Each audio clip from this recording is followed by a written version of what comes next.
Vurdu bizi çattı sillesini Felek Salih.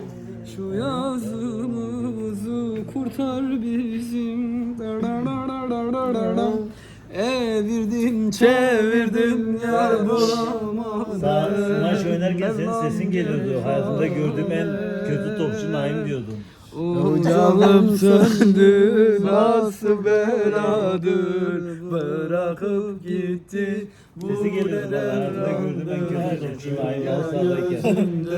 Kermenadır Allah'tan bulan. Takma. Güzel gireceğiz güzel. Hadi. Hayatımda öyle topçu Ocağım hayatımda söndü gördüğüm topçu Naim. nasıl beladır, bırakıp gitti bu nedendir dünya. Abinin peşinde koşturuyordum. Gel beni kurtar dediğin zamanlarda bir top. Allah'tan bulasın. Şimdi kapat onu.